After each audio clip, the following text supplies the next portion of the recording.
বাংলাদেশ ইসলামী ছাত্র শিবির তার প্যানেল দিয়েছে। প্যানেলটা অসাধারণ। আমার দৃষ্টিকোণ থেকে বলবো যে একটা ইনক্লুসিভ প্যানেল হয়েছে। সাধারণ শিক্ষার্থীদের আমার মনে হয় যে শিবিরের প্রতি অনেক বেশি আস্থা এবং ভালোবাসা রয়েছে। শিবিরের প্যানেল যথেষ্ট ভালো, ওদের যেহেতু ক্যাপাবিলিটি আছে আর ওরা একটা ইনক্লুসিভ একটা কি বলে যে একটা কমে প্যানেল দিয়েছে আর কি। আর শিবিরের প্যানেলটা আসলেই মানে খুব খুব দারুণ একটা প্যানেল দিচ্ছে। ছাত্র শিবিরের প্যানেল থেকে একটু ভ্যারিয়েশন আছে, যেমন ছাত্র শিবিরের প্যানেলে প্রায় মাত্র 10% ছাত্রী সংস্থা থেকে নেওয়া হয়েছে। তারপর একজন বিবাহিত কাপল আছে, একজন চোখ হারানো জোলাই যোদ্ধা আছে। তো জোলাই যোদ্ধা একজন উপজাতিরও আছে। তো এই বিষয়টাকে আমরা অ্যাপ্রিসিয়েট করি, কিন্তু একটা বিষয় আমার কাছে খুবই খটকা লেগেছে, খুবই খারাপ লেগেছে যে বাংলাদেশে যেখানে প্রায় 50% নারীর একটা অংশগ্রহণ আছে, সেখানে মাত্র 10% নারীকে নিয়ে তারা যে প্যানেল ঘোষণা করেছে, এই বিষয়টাকে আমি নিন্দার চোখে দেখি এবং পরবর্তীতে তারা যেন নারীদের উপস্থিতি বাড়াতে পারে এই বিষয়ে আমি আহ্বান জানাই।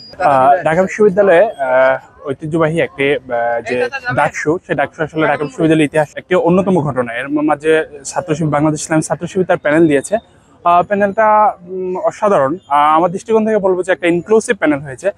সেখানে আপনারা জানেন যে নারী শিক্ষার্থী 4 জন রয়েছে এবং সবাই সম্পাদকীয় পোস্টে, এবং একজন হচ্ছে উপজাতি রয়েছে আমাদের। তো সেই জায়গা থেকে একটা অসাধারণ প্যানেল। আর সাধারণ শিক্ষার্থীদের আমার মনে হয় যে শিবিরের প্রতি অনেক বেশি আস্থা এবং ভালোবাসা রয়েছে। কারণ 5ই আগস্ট পরবর্তী সময়ে ক্যাম্পাসগুলোতে রাজনৈতিক দল হিসেবে কল্যাণমূলক যে কাজ করা হয়েছে তার মধ্যে শিবিরের সবচেয়ে বেশি অগ্রগামী। তো সেই জায়গা থেকে রমজান থেকে শুরু করে তার পরবর্তী বিভিন্ন অ্যাক্টিভিটি, জুলাই কেন্দ্রিক অ্যাক্টিভিটি, সেই জায়গা থেকে সবগুলো রাজনৈতিক দলের যে কর্মকাণ্ড না হয়েছে বিশ্ববিদ্যালয়ে, তার মধ্যে থেকে শিবির একাই মনে হয় তার অধিকাংশগুলো পরিচালনা করেছে। তো সেই জায়গা থেকে আমরা বিশ্বাস করতে পারি যে বাংলাদেশ ইসলামী ছাত্র শিবিরের প্রতি সাধারণ শিক্ষার্থীদের একটা বেশ ভালো আস্থা এবং ভালোবাসার জায়গা তৈরি হয়েছে।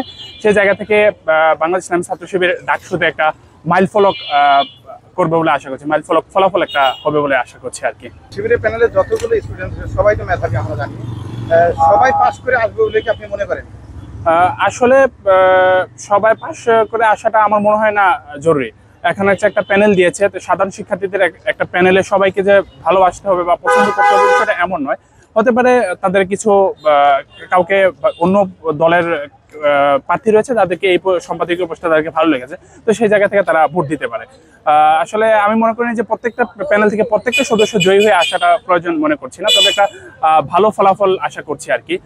বিশেষ করে ভিপি, জিএস এবং এজিএস যে পোস্টগুলো আছে সেগুলোতে আমার মনে হয় যে শিবির ভালো ফলাফল করবে।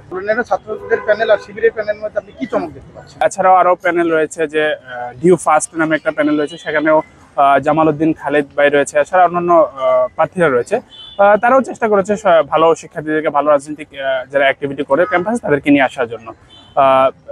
পূর্ণাঙ্গ প্যানেলের জায়গা থেকে আমি শিবিরকে সুপারিয়রিটি দেবো, কারণ তাদের সবকিছু একটা ভালো কম্বিনেশন ছিল আর কি।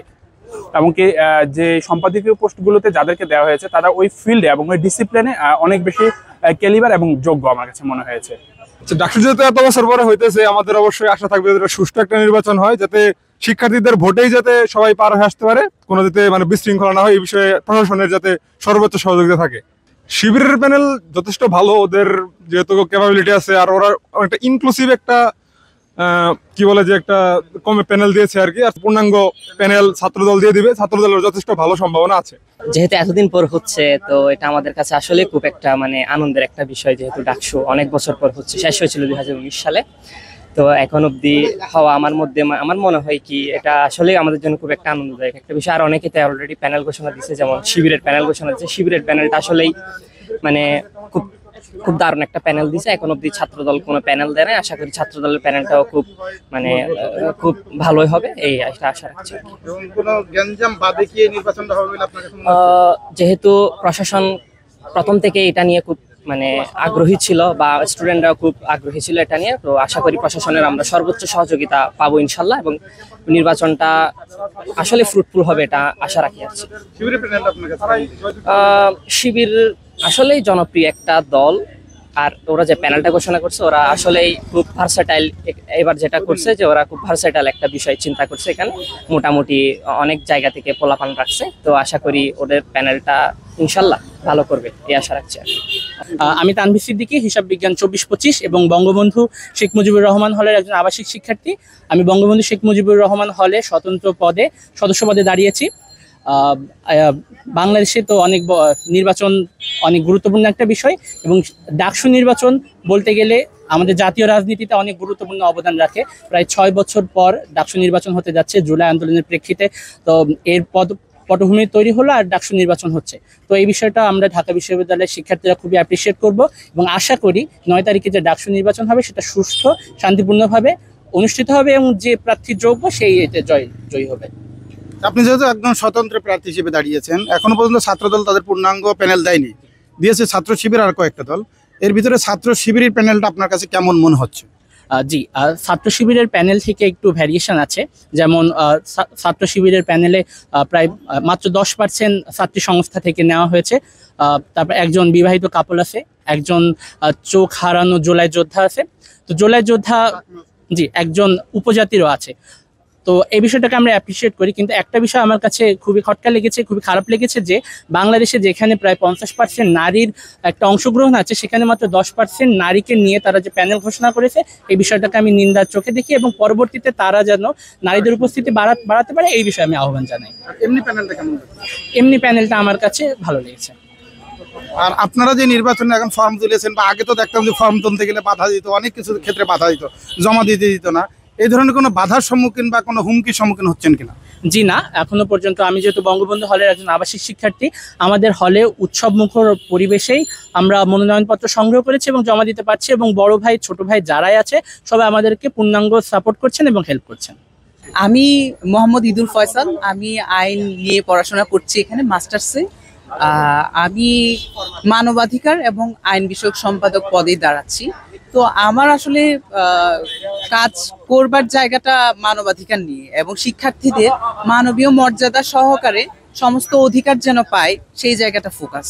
তো অধিকার ভিত্তিক অ্যাপ্রোচটা আমি মনে করি যে এরপরে আমি যদি বিজয়ী হই আমি সেটা কাজে লাগাবো, এবং বিভিন্ন রকমের কর্মশালা করানো আইন মানবাধিকার নিয়ে, এবং মানবাধিকার লঙ্ঘনের বিষয় যেন আমরা প্রতিরোধ করতে পারি। মানবাধিকার লঙ্ঘন হবার আগেই প্রতিরোধের জন্য কি কি ব্যবস্থা নেওয়া যায় সেগুলো আমি নিতে চাই।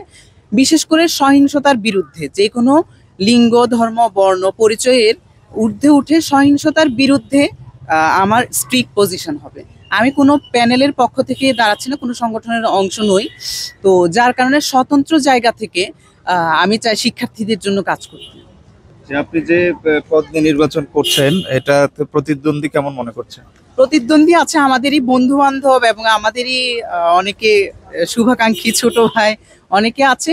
তো কিন্তু আমি মনে করি যে আমি দীর্ঘদিন ধরে অ্যাক্টিভিজম করে আসছি, আমাদের ক্যাম্পাসে বিভিন্ন অন্যায় প্রতিবাদ এগুলোর বিরুদ্ধে দাঁড়িয়েছি বিভিন্ন সময়ে, এবং আমি বিভিন্ন আর্ট ফর্মের মধ্য দিয়েও চেষ্টা করেছি মানুষজনকে পৌঁছানোর, লেখালেখি, কবিতা, বিভিন্ন সভা, সেমিনার, এসবের মাধ্যমেও চেষ্টা করেছি মানবাধিকার লঙ্ঘনের বিষয়গুলোকে অ্যাড্রেস করতে। যে বিগত সময়ে আমরা দেখেছি যে ফর্ম তোলা এবং জমা দেয় এই বিষয়গুলো নিয়ে অনেক বিশৃঙ্খলা হতো, এবার এটা আছে কিনা? এবার এটা অনেক কম আমার মনে হয়। আমি তো আগে ছিলাম না, কিন্তু যতটুকু দেখছি আমরা অনেক ভালো মতো এবার করতে পেরেছি। অনেক। আপনি যে ফর্ম তুলেছেন, কোনো হুমকির সম্মুখীন বা কোনো বাধার সম্মুখীন হয়েছেন কিনা? না না, স্বতঃস্ফূর্ত ভাবে তুলেছি, এবং এবার দেখা যাচ্ছে প্রতিদ্বন্দ্বীরা একজন আরেকজনকে অভিনন্দন, শুভকামনা জানাচ্ছে। এটাই ইতিবাচক ব্যাপার আর কি। আমি মনে করি আমি কোনো প্যানেলের সদস্য নই, কোনো সংগঠনের সদস্য নই, কিন্তু যেই আসুক না কেন, আমি আসি যেই আসি, আমরা এই ক্যাম্পাসের যেন কোনো রকমের মানবাধিকার লঙ্ঘনের ঘটনা না ঘটে, যে কোনো পরিচয়ের ভিত্তিতে যেন কোনো সহিংসতার হুমকি না আসে, সেটা নিয়ে কাজ করব। আচ্ছা, নির্বাচনের দিন, ভোটের দিন, নির্ভয়ে সবাই ভোট দিতে পারবে বলে কি আপনি বিশ্বাস করেন? আমি মনে করি নিশ্চয় হবে, হইতে হবে, আর এক্ষেত্রে আসলে সবার সহযোগিতাও লাগবে, কিন্তু আমি বিশ্বাস করি যে এবার হবে, এখনই উপযুক্ত সময়। এই ডাকসুটা খুবই তাৎপর্যপূর্ণ একটা ডাকসু, এই ডাকসু। আর আরেকটা, আপনি ক্যান্ডিডেট হিসেবে যে আজকে শেষ দিন ছিল, সেখানে একটা দিন বাড়ানো হয়েছে, এটাকে আপনি কোন দৃষ্টিতে দেখতেছেন? এটা ভালো হয়েছে। অনেকে একটু দ্বিধা দ্বন্দ্বে ছিল, একটু সিদ্ধান্ত নিতে অসুবিধা হচ্ছিল, তাদের জন্য সুবিধা হয়েছে।